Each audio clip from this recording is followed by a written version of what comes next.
Marilah berdoa. Ya Tuhan Yesus Kristus, bukalah telinga dan mata hati kami agar kami dapat mendengarkan dan merenungkan sabda-Mu serta melakukannya dalam praktek kehidupan kami sehari-hari.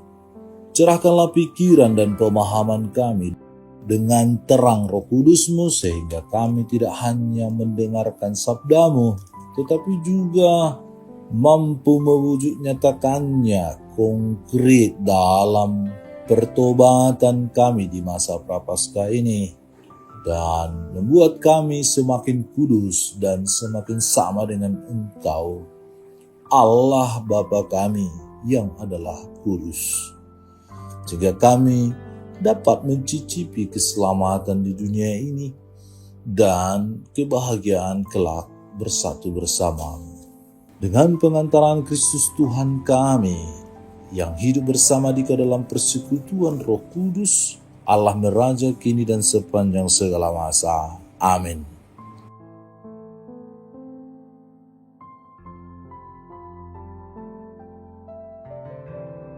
Tuhan bersamamu dan bersama rohmu. Inilah Injil suci menurut Matius.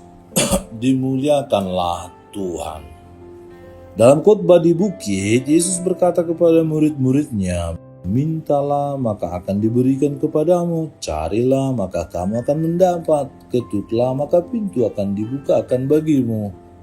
Karena setiap orang yang meminta menerima, dan setiap orang yang mencari mendapat, dan setiap orang yang mengetuk baginya pintu dibukakan. Adakah seorang daripadamu yang memberi batu kepada anaknya jika ia meminta roti, atau memberi ular jika ia meminta ikan? Jadi jika kamu yang jahat tahu memberi pemberian yang baik kepada anak-anakmu, apalagi Bapamu yang di surga.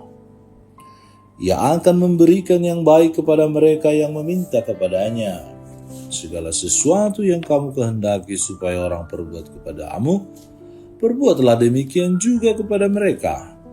Itulah isi seluruh hukum Taurat dan kitab para nabi. Demikianlah sabda Tuhan, terpujilah Kristus. Saudara-saudari terkasih dalam Kristus Yesus, seringkali dalam hidup kita menghadapi situasi di mana semua doa-doa permohonan kita, keinginan, kerinduan, keluh kesah kita yang kita sampaikan kepada Tuhan belum juga dijawab oleh Tuhan atau tidak dijawab Tuhan. Kita telah memohon dengan sungguh-sungguh, kita merasa kita sudah menjadi pribadi yang rendah hati, kita menyadari diri kita seorang pendosa di hadapan Tuhan, tetapi jawaban yang kita harapkan kadang tidak sesuai dengan yang Tuhan beri. Mungkin saat itulah kita mulai bertanya, apakah Tuhan benar-benar ada dan mau mendengarkan serta memenuhi permohonan kita, persoalan kita itu? Apakah Dia peduli dengan kata-kata yang kita lantunkan, yang kita klaim bahwa itu dari hati kita yang paling dalam itu? Nah, saudara-saudari, dalam bacaan Injil hari ini, Matius bab 7 ayat 7-12, Yesus memberikan penghiburan dan kepastian. Ia berkata, mintalah maka akan diberikan kepadamu, carilah maka kamu akan mendapat, ketoklah maka pintu akan dibukakan bagimu. Pesan ini mau mengajak kita untuk tidak mudah menyerah dan bersungut-sungut mengeluh dalam seluruh permohonan doa-doa, keinginan dan kerinduan kita. Melainkan kita menyerahkannya kepada kehendak Allah yang setia. Kita percayakan kepada penyelenggaraan ilahi Allah itu sendiri. Dalam ayat-ayat ini, Yesus menggunakan 3 kata kerja yang menunjukkan tindakan aktif dan berkelanjutan, meminta, mencari, dan mengetuk. Ini bukan sekedar seruan untuk berdoa satu kali, tetapi sebuah undangan untuk memiliki ketekunan dalam doa dan kepercayaan penuh pada kasih Allah. Selain meminta, tentu kita harus mencari. Selain mencari, tentu kita harus bertindak mengetuk.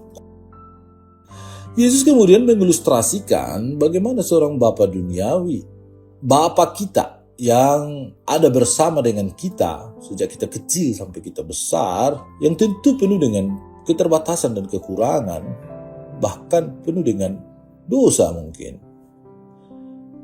Bapa kita duniawi saja tahu bagaimana memberikan yang terbaik untuk anak-anaknya. Jika seorang ayah tidak akan memberikan batu kepada anaknya yang minta roti atau ular ketika ia meminta ikan, maka lebih lagi sebenarnya. Sedangkan Bapa duniawi saja memberikan yang terbaik, apalagi Bapamu yang di surga. Pasti ia akan memberikan jauh lebih baik dari yang kita pikirkan. Tentu dengan cara bekerjanya yang penuh dengan misteri, yang terkadang tidak bisa kita pahami dengan akal sehat dan rasionalitas kita sebagai manusia yang terbatas. Namun seringkali yang kita anggap baik bukanlah yang benar-benar kita butuhkan. Tuhan tidak selalu menjawab sesuai keinginan kita, tetapi sesuai dengan yang terbaik bagi keselamatan kita. Bagian terakhir dari perikop ini menampilkan hukum emas dari ajaran Yesus. Segala sesuatu yang kamu kehendaki supaya orang perbuat kepadamu, perbuatlah demikian juga kepada mereka. Ini adalah panggilan untuk hidup dalam kasih, solidaritas, keberpihakan dan keadilan, subsidiaritas kepada saudara-saudari kita yang membutuhkan. Doa yang sejati bukan hanya meminta kepada Tuhan, tetapi juga membawa kita untuk bertindak konkret nyata dalam kehidupan kita. Kalau kita meminta kepada Tuhan agar kita menjadi pribadi yang rendah hati, tetapi kita dalam hidup sehari-hari tidak mampu mewujud nyatakannya konkret, bukan berarti doa kita tidak diterima oleh Tuhan, melainkan kita pribadi yang tegar tengkuk, yang keras kepala. Kita minta, kita cari dan kita ketuk, tetapi kita sendiri menolak. Kita sendiri tidak mau berjuang, berusaha. Kita tidak mengetuk pintu hati kita untuk lebih terbuka, menjadi pribadi yang rendah hati itu sendiri. Bacaan ini mengajak kita untuk tetap bertekun dalam doa tanpa kehilangan iman. Pernyataan pribadi personal kita terhadap seluruh pewahyuan diri Allah dalam diri Yesus. Perkataan teladan hidup, totalitas diri Yesus kita amini, kita iakan, kita terima, dan tentu kita syukuri. Kita hayati, kita praktekkan dalam hidup. Itulah iman. Tuhan mendengar setiap seruan kita, tetapi jawabannya bisa datang dalam berbagai cara yang kadang di luar dugaan kita. Misteri tak bisa kita kaji dengan logika manusia akal sehat kita, tetapi ia menjawabnya dengan versi yang berbeda, bahkan di luar nalar tadi kita katakan. Mungkin Tuhan menguji ketekunan kita, atau mungkin Dia sedang mempersiapkan sesuatu juga yang lebih baik daripada yang kita bayangkan kalau kita masih merasa bahwa Tuhan belum menjawab doa kita. Saudara-saudara terkasih, masa Prapaskah adalah kesempatan bagi kita untuk semakin tekun dalam doa. Tetapi juga untuk menghayati, berjuang, membaharui diri dalam berrekonsiliasi, bertobat, berdamai dengan alam, dengan semesta, dengan Allah, dengan diri sendiri, dengan sesama, dengan dunia ini.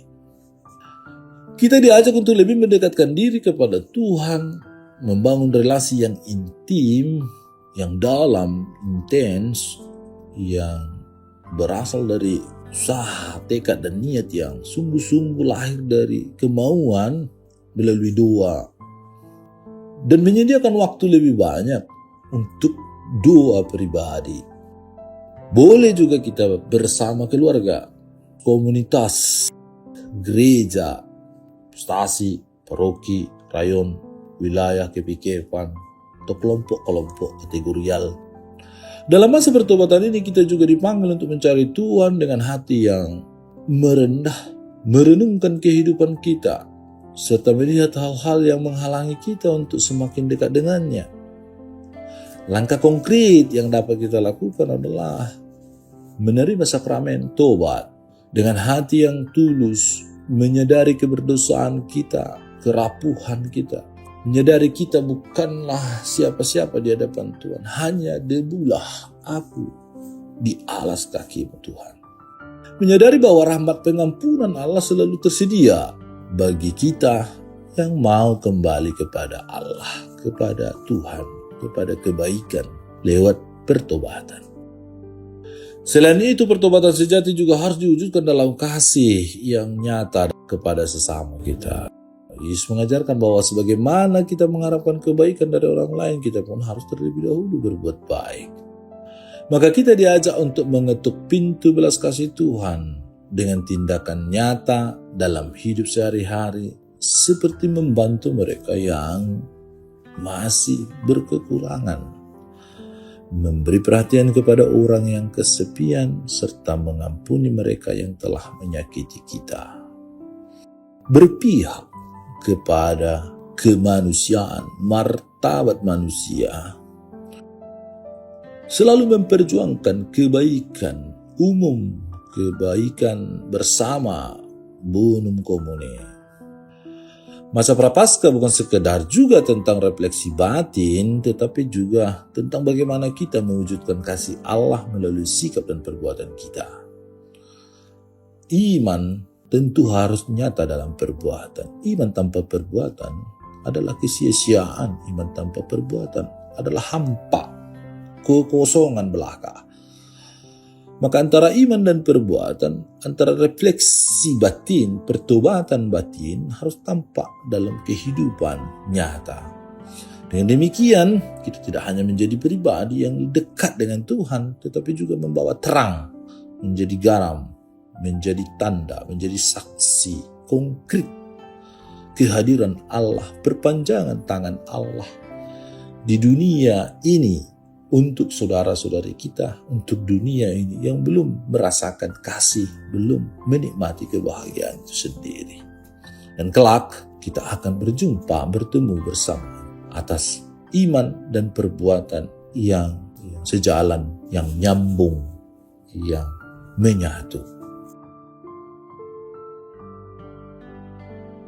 Ya Tuhan, kami bersyukur atas kasih-Mu yang tak terhingga. Kami mohon bantulah kami untuk selalu datang kepadamu dengan rendah hati, iman yang teguh, serta mau membangun relasi yang kuat, yang intim, yang personal, agar kami semakin mencintai-Mu, mengasihi-Mu, dan mencoba mewujud nyatakan firman-Mu konkret dalam kehidupan kami, seperti yang Engkau kehendaki. Dengarkanlah semua keluh kesah, persoalan, keinginan dan kerinduan, cita-cita, harapan-harapan baik yang telah kami lambungkan lewat doa-doa kami selama ini, yang dengan rendah hati, dengan tulus, dengan penuh iman, dari hati kami yang terdalam kami lambungkan kepadamu. Dengan pengantaran Kristus Tuhan kami. Amin. Tuhan bersamamu dan bersama rohmu. Semoga saudara sekalian dilindungi, dibimbing, dan diberkati oleh Allah yang Maha Kuasa, Bapa dan Putra dan Roh Kudus. Amin.